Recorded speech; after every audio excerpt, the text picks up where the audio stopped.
Everyone, we'll go ahead and get started. Just a reminder, if you want to ask a question, please use the raised hand feature. We'll go ahead and open it up to questions.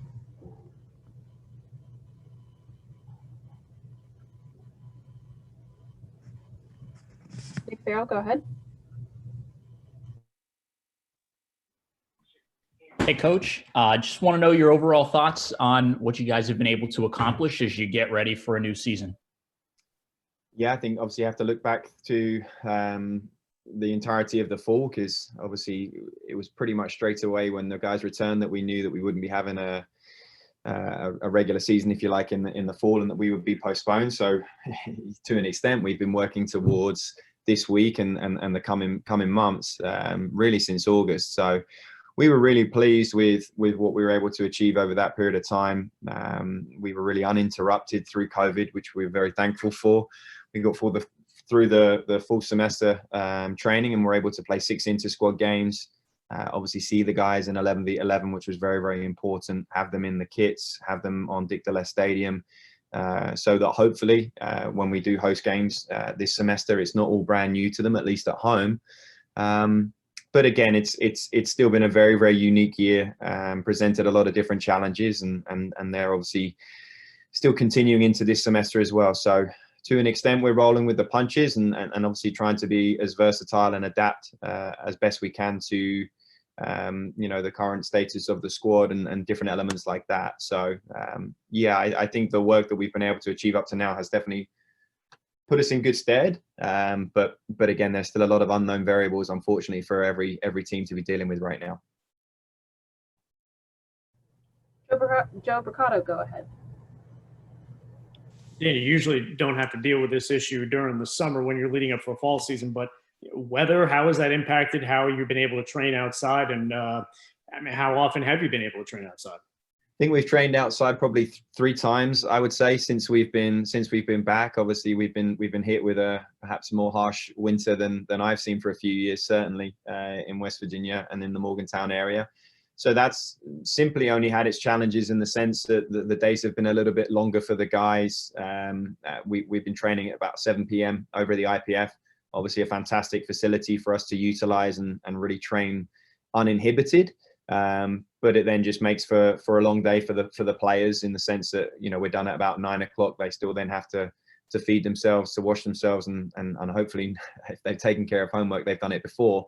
But on the days where they may have a lift or additional duties and responsibilities in the morning because of classes, it definitely makes a longer day for them, which has its challenges. So we're hopeful we'll be outside within the next couple of weeks or so, and that will definitely help with our routine, I would say. Up next is Kevin Kinder. Coach, you mentioned the additional inter-squad games. How much does that get you toward your starters and your top, guys in your rotation right now? Or is that still kind of a process in the early part of the season? I think in the fall we had 6 inter-squad games, and we were quite transparent with the players to say, I think it was maybe the 3rd game and the 6th game where we openly said, if this game was to count, if this was Coastal Carolina come February, this would be the team that we would pick based on how you've trained, how you've performed up to this point, availability of players. So we were very honest with them. We wanted them to go through that experience as well, the players that maybe missed out on that starting 11, go through that disappointment, those trials and tribulations from that standpoint, and be able to manage that as well. So that was obviously important as well. Having said that, again, I would say that the group right now looks a little bit different, with some injuries and dealing with some repercussions of some earlier testing issues. So some players still coming back to full fitness right now. We've had a bit of a disrupted start to the semester. So we're hoping that that's obviously not to the detriment of getting to this weekend and getting through these first 2 really important non-conference games. Ryan Zent, go ahead. Hey, Coach Stratford. So with playing Coastal coming up, how have you done anything different with the players, preparing during practices and stuff, and just how have you approached playing a ranked opponent coming up this week? They'll get some information. The week has changed again, just being rolling with the punches, if you like. We were scheduled to play a warm-up game against George Washington last week. Unfortunately, that got postponed. We play a warm-up game against Robert Morris tomorrow. So, you know, all being well, when we return to training on Wednesday, that'll be when we start to share some information about what our expectations are for the Coastal trip and for that opponent specifically. So I would say the staff are prepared for that. The players haven't had that information yet, but typically, you know, we normally operate in terms of the scout a couple of days prior to the fixture. So we haven't had to change anything just yet. Again, most of it right now for the spring, I think, and specific to where the squad's at, is going to be focused on us and what we're trying to execute. Okay, thank you. Nick Farrell, go ahead. Coach, as a follow-up to that in regards to your schedule, the MAC's a pretty talented league, but also one that West Virginia has had a fair bit of success in this season or in previous seasons. What is it that what type of competition are you expecting to see in this unique campaign? Yeah, obviously I have some experience with the MAC from my time as an assistant coach here. Previously, we had just shifted over to the MAC during that time. So aware of some of the trips, aware of maybe some of the weather concerns that we might have, not just this spring, but even in the late fall, that you can run into with our conference. Again, I think, you know, you look over the course of the last 15, 20 years, Akron are going to continue to be one of the favorites, if not the favorite in the conference. You can obviously everyone will acknowledge they had a disappointing start to last season. But I have, you know, no doubts that they'll be back to their former selves very, very soon. So that'll obviously, you know, you'd have to pin that as what you'd expect to be the toughest opponent. I know that SIUE have already played and beat Butler, who obviously is a familiar opponent in the sense that that's who WVU played in the tournament. So they've beaten a team already this spring. Sometimes you get an inkling or an indication because we find ourselves recruiting some of the same players as well. So I expect SIUE to cause, you know, to be a strong team this year. And then I have some familiarity with the likes of Bowling Green, with that coaching staff, having previously worked with their associate head coach, Sean Teepin.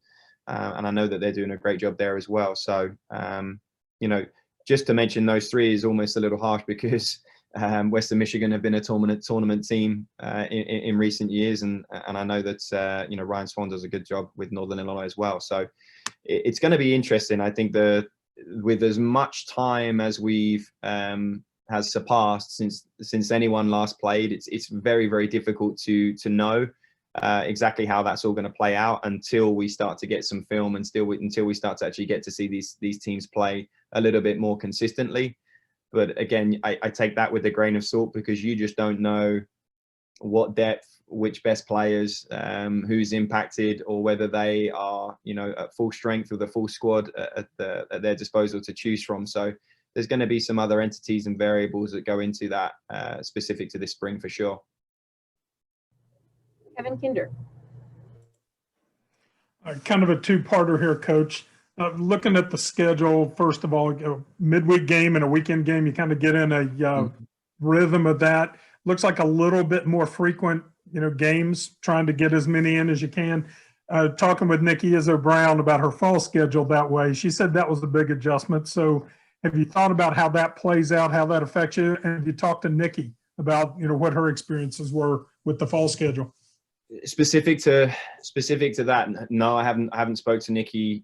Specific to obviously the frequency of the games and just how you go through that process of feeling like you're preparing your players. You know, we're going to need a little bit of good fortune with COVID. Obviously, you know, we are continually preaching to our players that they follow best practices and they are socially distant and they stay within their specific bubbles of their roommates and at times within the team. But they could take a trip to Kroger and be at the wrong place at the wrong time, and you just don't know. So, like I said, we were pretty much uninhibited the entire fall, and there's certainly more to lose right now in the spring with these fixtures around the corner. So, again, we're going to need a little bit of good fortune there, and then certainly some good fortune with regards to injuries as well. The depth of the squad is really, I don't mind saying, geared towards giving us the best opportunity in the fall of 2021. So there's some pieces that we're excited about bringing in for 2021 that we have committed for 2021. But in order for those players to have that position and and to be in a position to join us, we had to make some changes to where the squad was at right now. So we are a little bit lighter just in terms of depth to normal. So obviously, with the potential of COVID issues or injuries, that would certainly compound the issue specific to depth. So yeah, that's probably, I don't mind saying, probably my biggest concern and our biggest challenge as a team this spring is do we have the depth? Can we get the players to play that frequency and that volume of games with as few players as we have available at certain times? Again, we'll have to adjust. We'll have to do the best we can. We'll probably have to play a slightly different style and in terms of how we manage our energy. But you know, that's I think bigger picture, we're looking at it collectively as a worthwhile sacrifice in order to bring the squad to where we want it to be come the fall of 2021. Ryan Zint, go ahead. You mentioned Sean Teepin and kind of your coaching style in those last two questions. So I kind of wanted to ask it, how have you, from the transition from the University of Charleston to West Virginia, how have you kind of implemented your the championship mentality you had at the level of University of Charleston into the WVU program? I think mostly with what I hope to be improvements in our training habits, preaching that consistency and the honesty and humility that needs to come with it. I think, you know, you constantly want your players looking to improve. What we haven't had and what will be a vital part of that process for this team are games, are these games to, you know, to go through a Coastal Carolina game and get a great road win against a ranked opponent, what that will do for the spirit of the team and for the morale of the group, or not, or go there and struggle and lose a game and then have to go through those adversities, learn from those outcomes, and go through that experience as well. I think we're at a point now where, you know, we value training and we're doing the best we can and have certainly felt like we had a really productive fall. But this group and this coaching staff is craving games right now to learn about our guys, learn about our players. We have recruits that showed up last January, that showed up this August, who still haven't played a game for West Virginia. So I haven't coached a game yet for West Virginia. So I think there's that aspect of our growth that we need to go through these games. And I don't necessarily see, you know, results as, it will be part of our process, if you like. I think the results will help shape us, whether they're good or bad. I think it'll inform us as a group as where we are. Perhaps we're further along, perhaps we're further behind, but either way, it's going to give us some information that we've long been craving about where this group is at. We're really excited about the potential of the players we have in the squad right now. I think we will be very competitive this spring, knock on wood, that we don't run into those issues in terms of depth and availability of players. But again, until we play Coastal, until we play some of these ranked opponents and some strong non-conference games home and away, that's going to be when I get a true indication of what we're working with here and what the potential of the group is right now, and what direction we have to go following that. Up next is Charlie DeLuca. Hey, Coach, you've mentioned potential issues with depth a couple times here, and there's been a large roster overturn, since your arrival here in the past 11, 12 months. Do you think that's just a happen of circumstance, or do you think that's kind of you trying to implement your culture and trying to find the right guys to fit the system that you want to implement? A little bit of both, I would say. I think I see this program as having the potential to be a top 10 team year after year. And again, when I got the job in January, we had individual conversations with the entire squad and shared that vision, shared that expectation. So the question then became, for every single player, quite honestly, can you take us there? Can you be part of that? Are you at the level? Are you invested to the point that you can help this team get to that point? So, quite honestly, it was, if you like, the opinion of the staff in some cases that not everyone that was here before could. So of course, at that point, as respectfully and as appropriately as possible, you have to share that information with those players. And that's quite honestly part of being in an elite environment and trying to achieve an elite level of being one of the best 10 programs in the country. I think the women have achieved that and achieved it consistently. And I fail to see why the men can't do the same. So from that regard, I've had probably more conversations with Nikki and the women's staff, and we'll lean on them from that perspective as to how they've done it and sustained it for as long as they have, because it's pretty incredible. But that's my ambition for this program. So if we had players that perhaps we didn't see that ambition in their eyes and their desire in their levels, or whatever the case may be, perhaps that was beyond their capacity. Ultimately, like I said, from a coaching staff perspective, it was our opinion that for some of those, we didn't feel like it was going to be the right fit any longer. I don't think it was so much about the style of play or anything like that, but certainly from the culture and the mindset that's required in order to get to that place. Again, coming from an incredible amount of success at Charleston and knowing what that feeling is in the locker room and amongst the players, knowing how quickly you can eradicate issues or players that may waver from the standard. I think when it's policed from within your group, that's the best environment you can have, when your own players are holding those accountable that aren't doing their part or aren't adhering to the standard. That's a huge accomplishment for the program and for the culture of the group.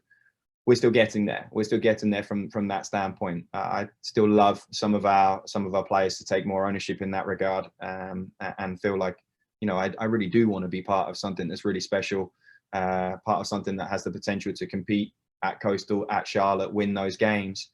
And if my teammate next to me isn't doing their part as well, then it's okay for me to say something. It's okay for me to be the one that holds them accountable, not just the coaching staff. Nick Farrell's up next. All right, Coach. So I know you've alluded to all of the many unknowns that have already popped up and are going to continue to pop up. But if your team is going to be successful in year one, hypothetically, what will it be doing right? Good question.